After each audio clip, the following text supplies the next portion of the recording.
we present Dracula.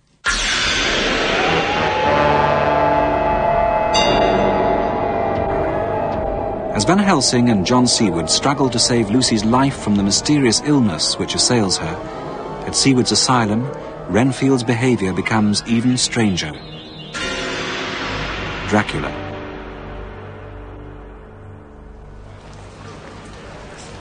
Arthur! Arthur! Over here! I have a cab waiting, hurry! Is your man here? He is here. And he is afraid. I saw it in his eyes. I've never seen it before. Oh, Lucy. In the best of hands. Get in. Quick as you can. Right down there. John? Sir, my lord, is it how I should address you, sir? Not yet, Doctor. Now, my Lucy? You love her? Tell me she will live. She is very ill. We have no time for politenesses now. Come. I tell you, this is dreadful. There is no time to be lost. She will die for her want of blood to keep her heart's action. She has lost so much. There must be a transfusion. So. You will give her blood? You will give her blood, Sir Arthur. John, you may assist me. Of course. Come along. Oh, God! So pale. Like... Alabaster, yes. She is on the edge, dear friend. Come. You are to help her. Your courage is the best help. I would give my life for her, sir. The last drop of blood in my body for her. I think, my young sir, I do not ask as much as that. Not the last. Tell me what I must do. You will have a vein opened, and she too, and we will pass the blood of one to the other. It is her only chance. Harry, share your coat. Oh, kiss her once if you must, and then let John the scalpel and the chin. Of course. Good. See.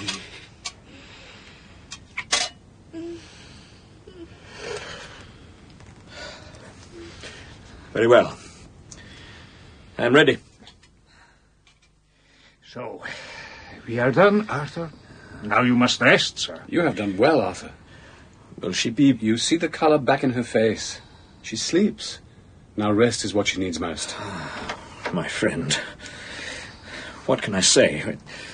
What can I do to thank you? Go, rest, and let her sleep. John, a word. I have to go. I have some books to consult. But she is going to be all right. I show you something. Come closer. You see around her show white neck a velvet band. Very lovely. I move it so. She will sleep with the narcotic I have given her. I show you what? A small mark on her throat?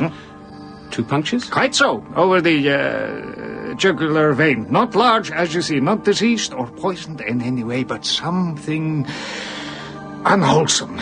Describe to me. The edges of the wounds are white, torn a little, as if by trituration. Good pupil. So? I don't know. I will to Amsterdam go this evening. You will remain all night here and not let your sight pass from her. I shall bring some things for the room. There is a market nearby. Yes, of course. Shall I have a nurse? We are the best nurses, you and I. Make sure she is well fed and that nothing disturbs her. Later, maybe we may sleep. I shall be back as soon as possible, and then we may begin. Begin? What do you mean? We shall see. Remember, if you leave her and harm come to her, you shall not sleep easy hereafter.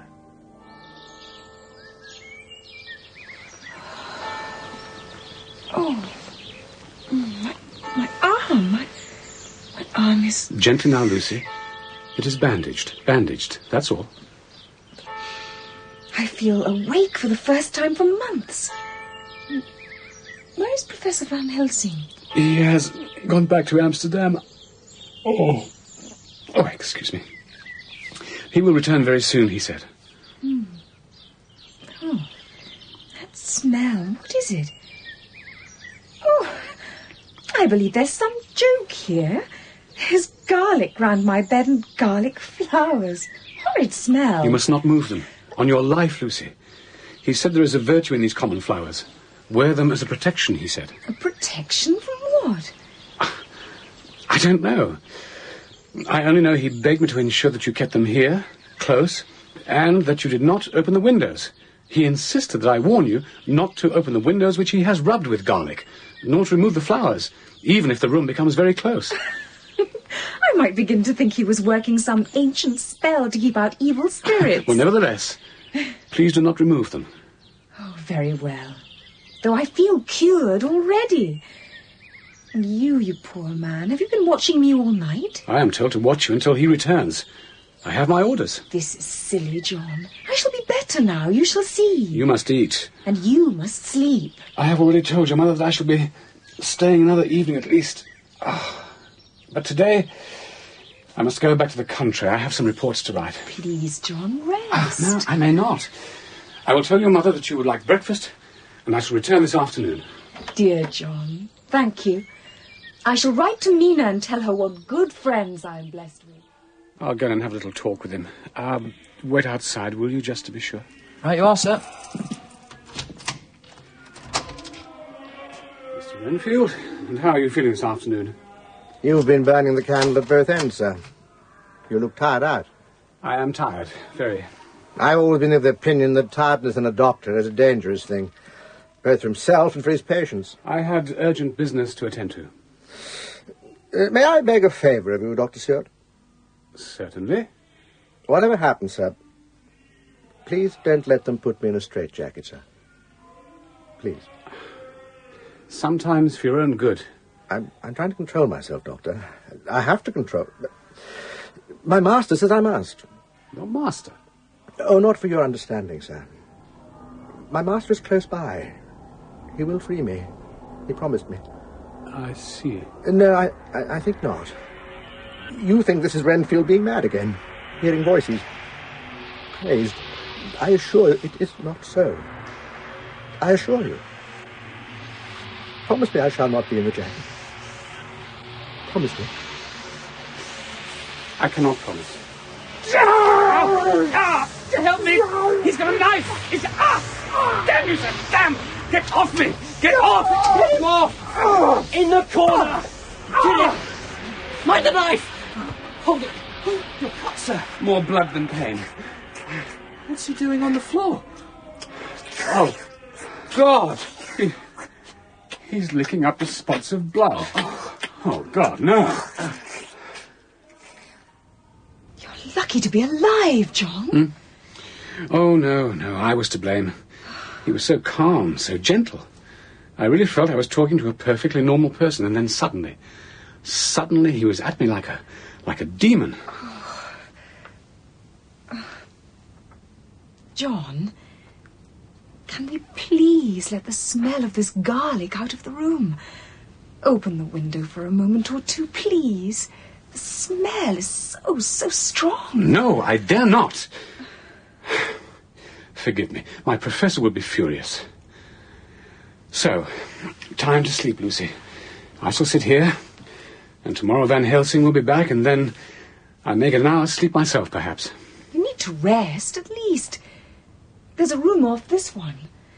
You can surely lie on the sofa there and be near enough to satisfy your old teacher. No, Van Helsing insisted. I know nothing would induce you to sleep while there's a patient on the horizon. I shall call out if I need anything. I shall not rest easy if you insist on sitting in my room. Please. Very well. I admit I am exhausted. It is nearly 3 days since I slept.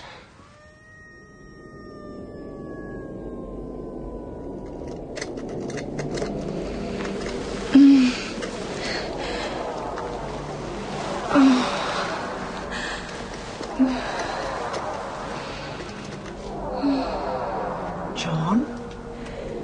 Lucy? Lucy. Oh, darling child. No wonder you can't sleep. The room's like a furnace, and the smell of garlic is disgusting. Now, out it can go. And the flowers. Oh, that's what's making you restless, dearest. I'll take them out. I'll just peep in on Dr. Seward,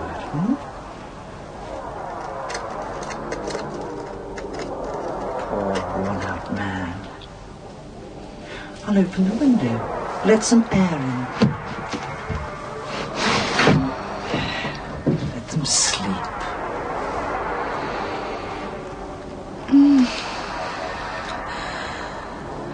Red eyes.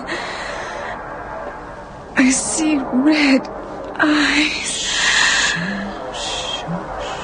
Sleep now, darling. You'll be better now. Mama's taken away those smelly flowers. Shh.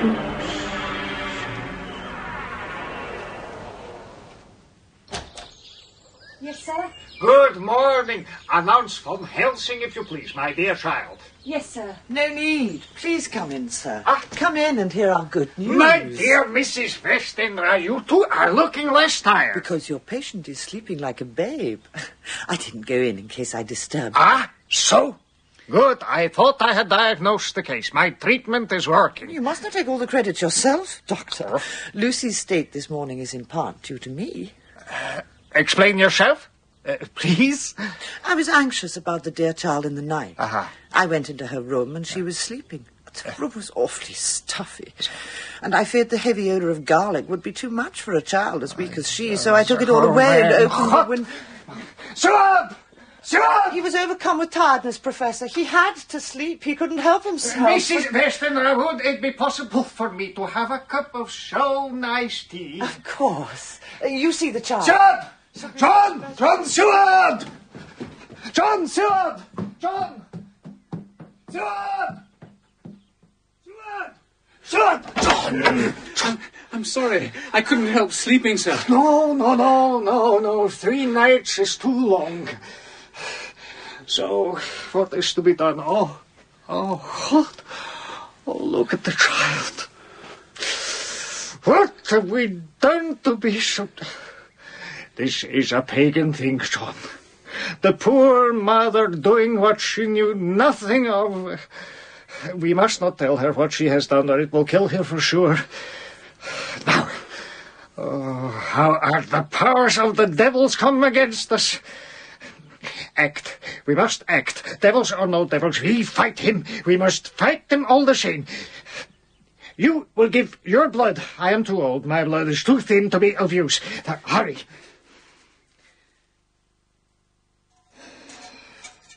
Too late. Too late. Too late. Lucy! You see, the flowers gone and the window open. Wait. She has a little life in her. Lucy! So, first gain is ours. I see not light in life over her horizon. She is breathing now, Sir Arthur. The shock will kill the mother. Send one of the maids to look after her. We must consult what to do. I'll see how her mother is. I trust Lucy in your hands. Professor, have you seen the wounds at her throat? They are horribly white and mangled. God, cover them before Arthur sees them. We need more blood. Arthur cannot so soon give again. We need more. Arthur sent me in. He's looking pretty rotten. Oh, my God. Who the devil are you? We can provide the blood between us. Quincy, just in time. 5th Cavalry, that's me. What do you want? Blood.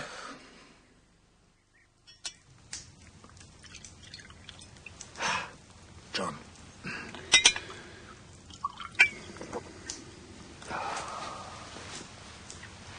The others? Sleeping.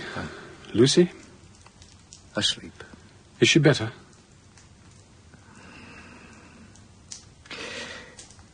You must know something, my friend. We have lost her. Come. I show you something I hope never to see in my life. She is sleeping now. I have replaced the garlic and the flowers. Too late. How beautiful she looks. You think? Yet her face is right. And see, The mouth open.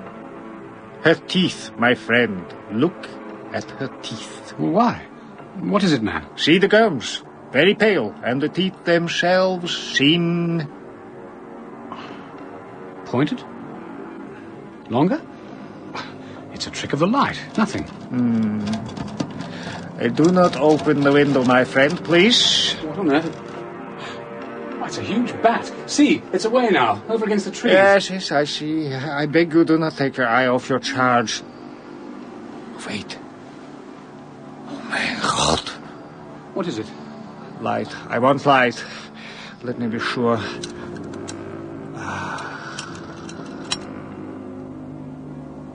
Look, my boy. Before I cover her neck. Look! But they have disappeared. The marks, the holes. They've absolutely disappeared.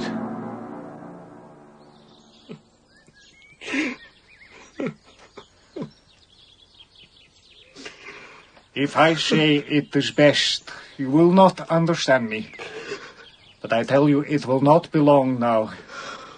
It will be much difference, mark me, whether she dies conscious or in her last sleep. Lucy! Dear Lord, please help her to live and to be loved. Please save her. Please, God. Come, my dear old fellow, all your fortitude. It will be easiest for her. How can you say that, mister? Easy to lose a love? Better than what would be left, sir. Dear Arthur. My love. Come along, old chap, and leave them. Oh, never. On my life, never. Arthur, not yet. Don't kiss yet. Hold her hand. It will comfort her more. Arthur. Oh, my love. I'm so glad you've come. Kiss me. Kiss me. Hold me and kiss. Lucy, my dearest. Never. Not for your life. Not for your living soul and hers. No. Kiss me. He shall not. He shall not. Please. Oh, no, sir. No.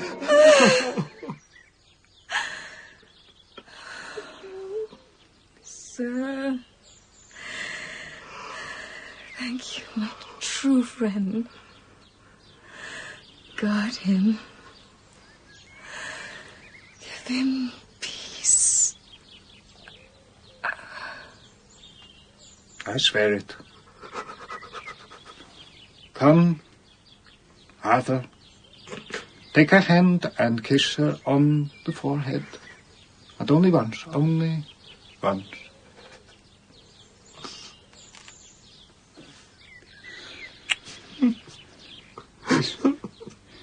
We thought her dying whilst she slept, and sleeping when she died. Oh, well, poor girl. There is peace for her at last. It is the end. Not so, alas. It is only the beginning.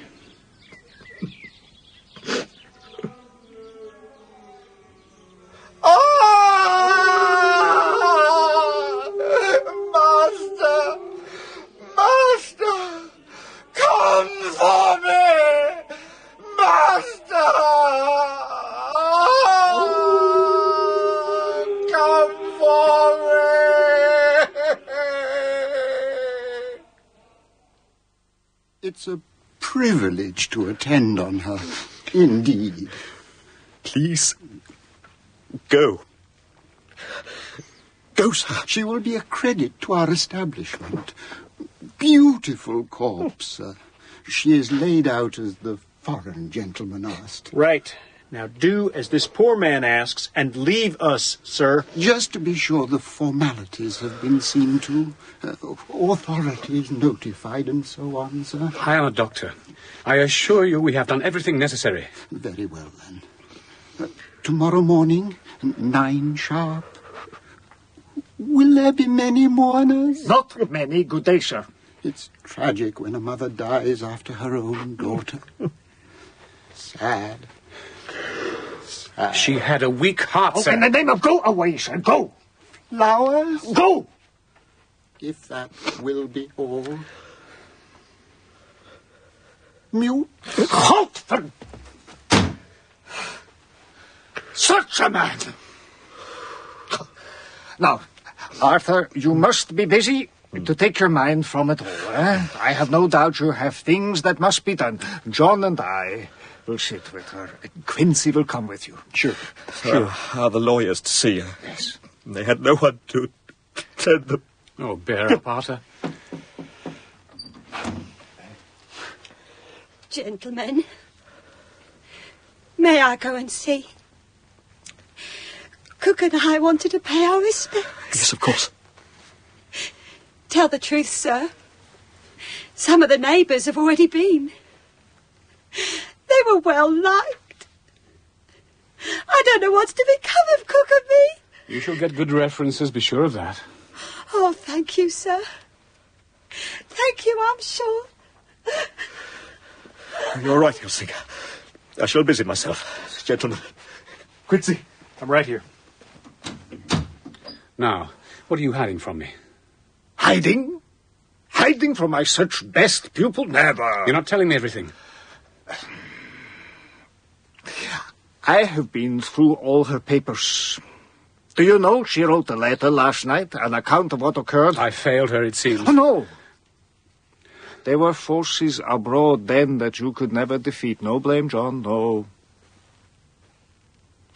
I'm searching this morning to find all papers she has written, diaries, and so on.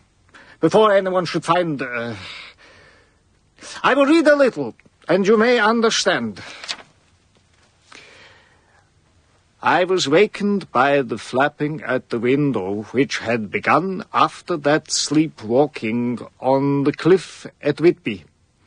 I tried to go to sleep, but could not. I was afraid to sleep, and yet, perversely, sleep would come on when I did not want it. I looked out of the window and heard a sort of howl, like a dog's. And then a big bat buffeted his wings against the window yet again. Mother came in, and I was as if asleep. She took the garlic flowers placed by the nice professor and closed the door into the room in which John Seward lay sleeping. Having opened the window, she left. I watched as a myriad of little specks seemed to come blowing through the open window. I remembered nothing more until the air seems full of specks floating and circling, and the lights burn blue and dim. What am I to do? God shield me from harm this night. Goodbye, dear Arthur. If I should not survive this night, God keep you dear and help me. I feel so cold. Dear God. Indeed. So, I search for her papers, everything. Already I put with her a crucifix from my own mother. It will give her some protection. Even now? Even now, my friend, yes. And from the kitchen we will bring more garlic where I put it before. And this evening, my friend, bring here a set of post-mortem knives. A post-mortem? In secret? Of a sort, my friend, of a sort. He seems to be bearing it well enough, John. God knows it's a dreadful business. A mother and a daughter together. It was to be expected from the mother, Quincy. Her heart was... well, frail. Is he about? The professor? He's just gone in to sit with her. All night? Is this some old English custom, or what? Well, he says it's to protect her. My word, but he is a strange man. Who took it? Who? Professor, please don't shout so. Took what? Shout! I shout that... The poor girl left defenseless. Too late for your knives and your post-mortem and... Someone took the crucifix from the dear girl. Too late now for protecting her. Now we have lost her. Now we must, with all haste, to the burial, and then, after watching, waiting, praying... Arthur, I have grown to love you, my dear boy. I have a favor to ask you. If it concerns my dear Lucy, I know she trusted you. I do the same, sir. I ask permission to read Miss Lucy's paper and letters, and not from idle curiosity. She would have approved, I believe. I have them with me ready to return if you insist. I would not show them to you yet, not to a soul. But through them I can see into her soul. You must do as you think right. You will tell me when the time is right?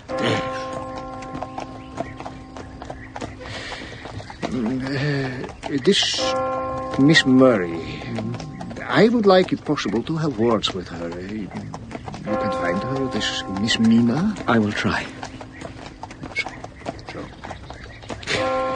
We arrive. It will soon be done, for the moment. I think, sir, if you would be kind enough to give me your arm, I feel... Of course.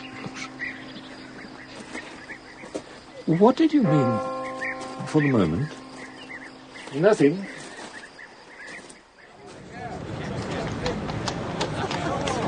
Oh, Jonathan, darling, you wear me quite out. I'm so happy, my dear Mina, for the first time since that dreadful nightmare. No, Jonathan, not a word about it. Just thank God for the generosity of dear Mr. Hawkins. We have been so lucky, my darling. I never thought to be left the whole practice and the house. It was generous indeed. So, I know he would not be unhappy for us to celebrate. We shall walk in Green Park, take in a theatre perhaps, and then dine at wherever Mrs. Harker shall decide. Mrs. Harker. Oh, I like the sound of that so much. Mrs. Harker. Oh, Jonathan, to tell the truth, I would like a quiet evening with you, and nothing more than a turn in the cathedral close at home in Exeter, and you playing the piano for me. Jonathan? Jonathan, are you listening? What is it? The other side of Piccadilly. On the corner. Under the lamp. See the man in the doorway, watching. See the tall old man with the girl. The beautiful young girl in grey and silver hair. Behind them, see? Standing. Watching them. The man with the pale face, yes. You know him, my dear. I am sure it is he. The man himself. I swear it. Count Dracula. But somehow changed. Jonathan, dear, we have done too much. You're overtaxed. I know what I am seeing. The dreadful thing is, see, he moves closer as they get into that cab. He follows after. Dear God. The dreadful thing is, he's younger. Years younger. God, help me.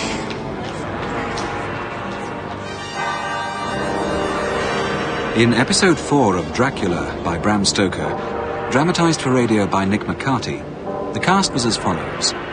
Mina was played by Phyllis Logan, Dr. John Seawood by Peter Blythe, Arthur Holmwood by Crawford Logan, Van Helsing by Finlay Welsh, and Lucy by Sharon Maharaj.